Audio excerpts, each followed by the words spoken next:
G'day there guys, my girlfriend is cheating on me with my dad and I don't know what to do. Oh my god!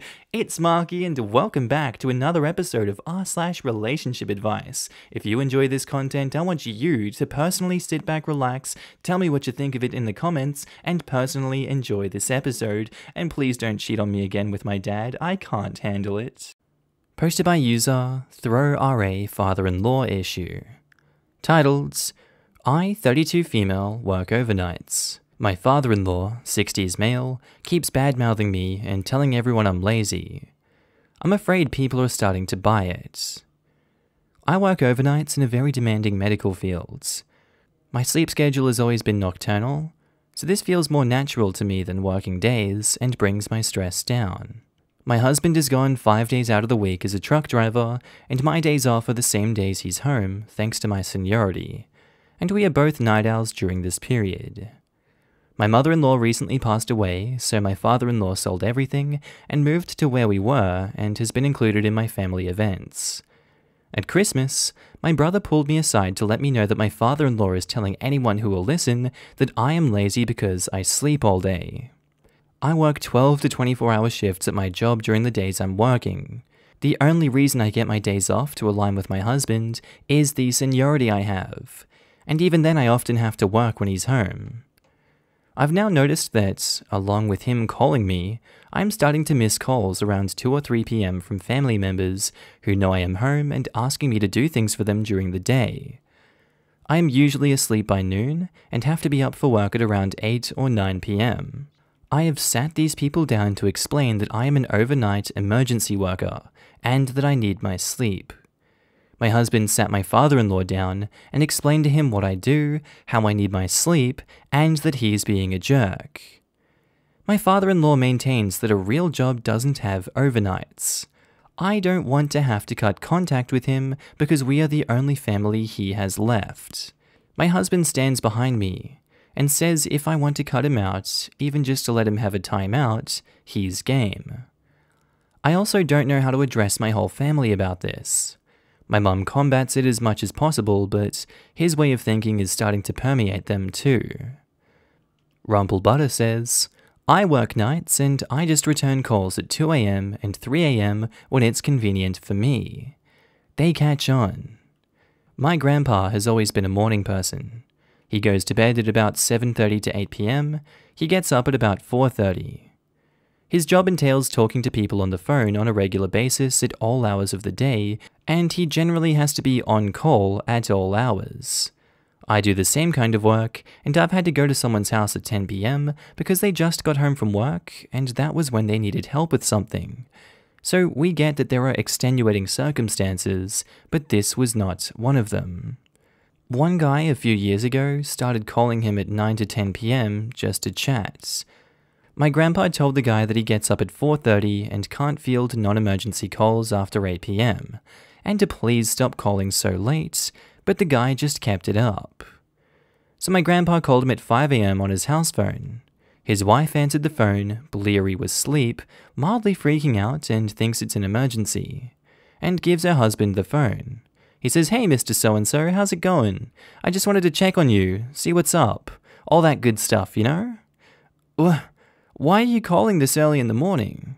Well, this is what time I get started conducting business, and since I missed another call from you at 10 p.m. last night, after telling you that I don't stay up that late, I figured it must be an emergency. Oh, okay, I understand. I'm sorry, it won't happen again. And just to drive the point home, he called him the next morning at 5 a.m. as well. Never got another call from that guy after 8. TLDR, call them back when it's convenient. Make it abundantly clear how ridiculous they are being. Yeah, all of those overnight emergency room doctors and nurses, air traffic controllers, firefighters, paramedics and cops don't have a real jobs and are just dicking around. Your father-in-law's an idiot. Hurry, doctor, we need to get this man out of the operating room stat. It's nearly 5 p.m. and I don't want to get locked in after they lock up the hospital. Update. Hi all. I dealt with my family members at a family gathering over the weekend. I saw my sister, one of my family members who had been texting me, and reminded her that I am asleep at 3 or 4 p.m. when she texts. If she texts me first thing in the morning, like when she leaves for work at 7, maybe I can do whatever favor she needs before I go to sleep. I told her that I wouldn't be adjusting my schedule to do her favors. She seemed to understand. Over the weekend, my husband and I sat down with my father-in-law one last time to try to get him to understand that I am a medical professional. I work nights, and that my nights are as hard as working a day shift, oftentimes harder. I brought up my mother-in-law and reminded him how she called 911 at 2 a.m. when she had her first heart attack.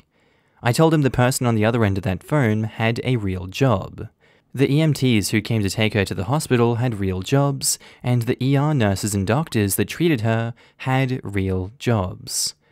I told him that yes, I could take a day shift, but I would be unhappy in the end because I'm just not wired to be awake during the day. Today is an exception because I'm on vacation and had a dentist appointment. Well, those who guessed that this was way more about my job were right. After the discussion, he point-blank told me that my chosen hours weren't conducive to having children. When I reminded him that when his son and I got married 10 years ago, we both agreed that we weren't having children, he had some choice words. My husband kicked him out of our house, and my family will stop inviting him to family gatherings. It's not the outcome I wanted, but hopefully he'll come around. TLDR, it was about children, not about my job. We are currently no contact. Edit, to be clear, he did not live with us, but near us. My husband kicked him out of our house that evening. I, 27 female, am going to have my tubes removed this week. I have wanted to get this done for about 10 years. I knew very early on in life I did not want to birth a child. I would much rather foster and/or adopt. My partner agrees. We talked about this very early on in our relationship. People have thought that I was crazy and making the choice too soon. I've known for so long that I didn't want to have my own kids. And OP says, good luck. I frickin' love Kat's quotes. My husband kicked him out of our house and my family will stop inviting him to family gatherings. I'm so glad that your husband had your back and stood firm on this. Way too many times I see people posting on here that their spouse didn't have their back and it baffles me. May not have been the exact outcome you wanted, but you found out what his problem is, and that basically he's just a dumbo who thinks you're a baby maker. So screw him. He can think about all that when he's not allowed at family gatherings, lol.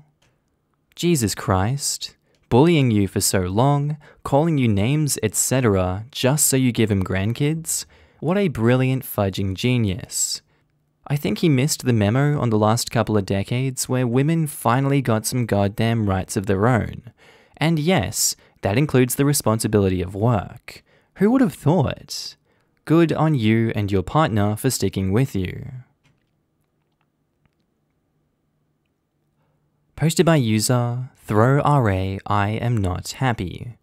Titled, My girlfriend's friends gave me a bath when I was drunk. I'm disgusted and embarrassed. So I, 20 male, went out partying with a few buddies and we all came back wasted. I live with my girlfriend and I came home extremely drunk. My friends put me to bed and left. My girlfriend, 19 female, had 2 or 3 friends over. I ended up throwing up on myself and my girlfriend came to check up on me and saw some puke on me. So she and her friends lugged me to the bathroom, took all my clothes off and gave me a bath. Like a scrubbing everything with a sponge bath, butt-ass naked. I was semi-conscious at the time and half aware of what was happening, but barely able to move. I mumbled stop and no a few times, but I don't think they even really heard. Even drunk me was humiliated to be naked in front of all my girlfriend's friends. So they washed me, then put me to bed with a blanket over me, without putting clothes on me. I woke up hungover the next day and could see I was naked under the covers. I immediately put clothes on, and my girlfriend and her friends had slept over. They were doing a movie night thing, and they were already up. They all started giggling, and I felt super self-conscious. One of them complimented me and said I was handsome. I told them I was totally not okay with what they did. Their expressions immediately changed, and they all started yelling that they just helped me and I had no leg to stand on. I reiterated that they were not allowed to wash me without my consent, especially if I was able to talk, and I was going to be talking to someone about it. They freaked out, but I pushed past them and left. I haven't gone back yet, but I've been getting tons of texts begging me not to do anything. They keep saying when you're drunk, friends are supposed to help you out and clean you up. So now I'm asking, should I? Should I do something about this? What do I do? And am I wrong to feel exposed? Edit. To answer common questions. 1. I was not flailing or thrashing or continuing to puke. I was totally immobile. Everything was foggy and I told them no, but I wasn't really moving. 2. I do not regularly get this drunk, and thanks to all the people for saying it's my fault. I'm in college. Some days we go out and go a little overboard. We've all had those days where we threw up. It happens. 3. My girlfriend could have easily bathed me herself. There's people arguing that switching the genders isn't the same because one guy could bathe a drunk girl. So could she. I wasn't fighting or anything. I have bathed her once or twice, and I make her girlfriends leave too because I respect her privacy. 4. It is not the same as doctors doing it. Doctors are trained medical professionals, and my girlfriend's friends are not my loved ones. We are not friends, they are her friends. We barely talk. 5. I have my own room. I puked in my room, we don't share it. And 6. I am 5'11" and 138 pounds for those wondering. My girlfriend is 5'7" and 124. No, you're not wrong to feel that way. I'd be totally creeped out if someone gave me a bath, with their friend's help, while I was too drunk to do anything about it. I know, right? The fact that they think it's okay to strip someone naked is crazy to me. One does not cross those kinds of lines without consent.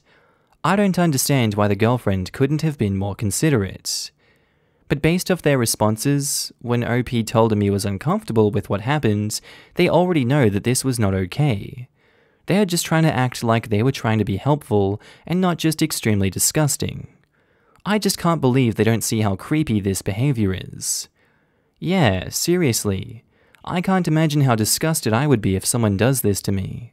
Women or men? If I don't give them permission, they better not touch me and just leave me on the floor or wherever in my own vomit. If I was wasted and some guy took off all my clothes and washed me while I was incapacitated, I would probably take legal action. Exactly. This is essentially a sexual assault case, despite their good intentions. Are they good intentions? Like, why not just tuck him into bed fully clothed? Why get him completely naked and wash him while he's unconscious? That is really messed up. He was marinating in his own puke. What? Then help him take off the puke clothes and put him to bed. Don't get your girlfriends involved and strip him naked and all collectively wash him. I don't understand. Is no one else seeing how screwed up this is? Exactly what I'm thinking. I've helped many friends who puked themselves in the past, but did not effing sponge bath any of them. Update. Hi again everyone. I'm the little crybaby tramp whose girlfriend and her friends gave me a group bath. Sound weird yet? To clarify, I was fine with them helping me go to the tub, but my girlfriend knew I was uncomfortable with her friends being there, and trust me, she did not need their help. I've cleaned her up before, and she's cleaned me up once before, and she did it on her own. These are her friends, not mine. We don't have a relationship. They touched me all over while I was vulnerable and without clothes. That's disgusting, and they 100% knew they were doing wrong. We've all gotten drunk before. We're in college. It happens. Not often, but every now and then, and we help each other out. But my girlfriend had permission to help me out, not her friends. Just like how she gives me permission to help her out, not her friends. They all stayed there. They knew they should have left. I told them to stop. Anyway, the point isn't that. It's the update. I was staying at my friend's house and he was on my side, thankfully. My girlfriend stopped by to talk when he was out and showed up at the door. When I saw her through the peephole, the first thing I did was start a video on my phone in my pockets. She started explaining to me that they were helping me out and I needed their help. I cut her off and asked her how she would feel if my friends and I bathed her. She got quiet and said it wasn't the same thing. Girls are more vulnerable than boys, and it was her and her friend's natural maternal instinct to take care of me. I asked her real talk, why didn't she tell her friends to leave? She didn't say anything for a while, and then after some grilling, she finally replied she did, but they asked to stay because they didn't think she could handle it herself. I asked why she didn't say no, because she knew she could. She's done it once before, and she said they wanted to stay, so she let them. They said, just in case, and insisted. So what's the harm? I asked why, and she shrugged. She started crying. I asked her why they didn't leave me in my boxes. She said they were dirty. I said no. She could have easily poured water with a handheld shower head and they would have been cleaned. I puked on my shirt. I asked her again, but she stayed firm on them being dirty and she definitely had to remove them.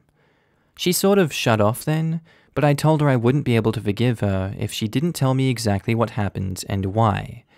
I hugged her and said I had to know or else we're done. She was hesitant, but I swore up and down I wouldn't take it to the police. I just wanted to know.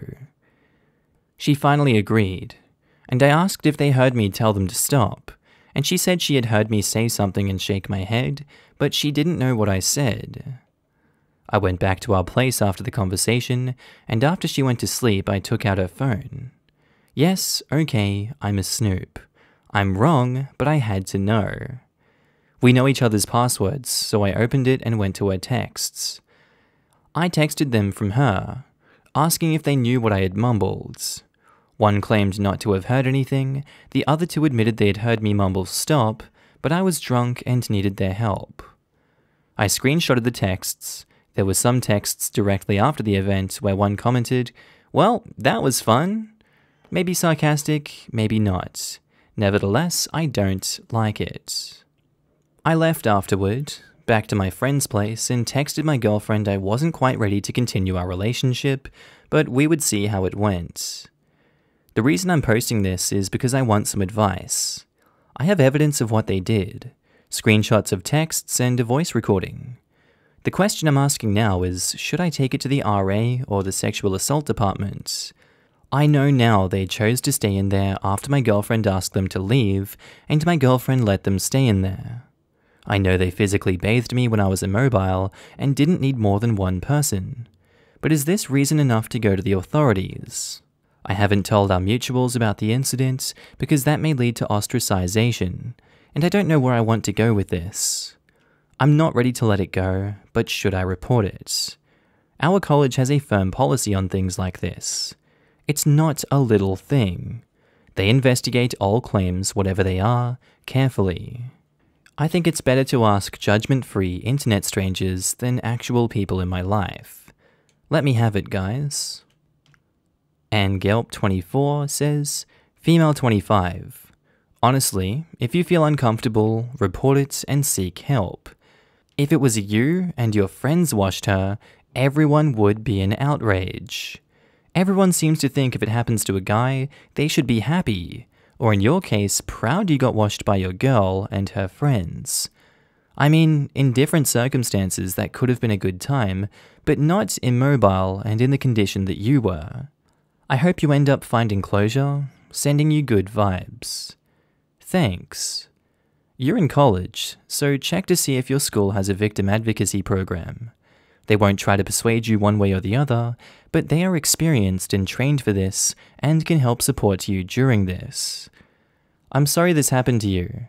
You or them being drunk isn't an excuse for this, and you could have been cleaned up without being stripped naked in front of other people.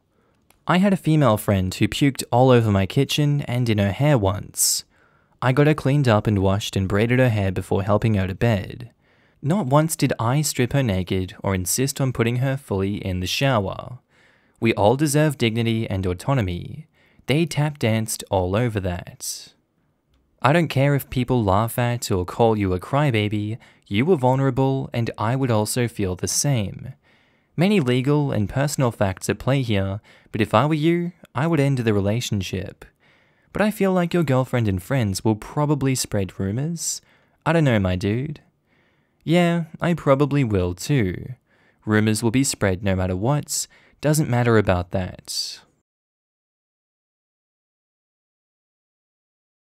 Alright, that's where I think I'm going to end today's episode, guys. As always, I really do hope you learned something or just really enjoyed the posts that were put up today. Quick shout out to all my new and existing Patreon and channel members. You should be able to see your name on screen right now, and if you don't, then I don't think you're part of the club, and you really should join the club because it's a great club. And I want to thank every single one of you guys for supporting me in this journey. It really means so much to me, and I love you all so much for it. Thank you for helping me out. As you can tell, I'm now happy and healthy back in Australia. Thank God it's not cold like Ireland. I don't like wearing jumpers everywhere. I prefer the heat. Thank you very much. I know that's an unpopular opinion. Anyway, guys, I really do hope you enjoyed today's episode. I'll see you in the next one. Have a good day, night, sleep, whatever you're up to, and I'll see you later. Bye.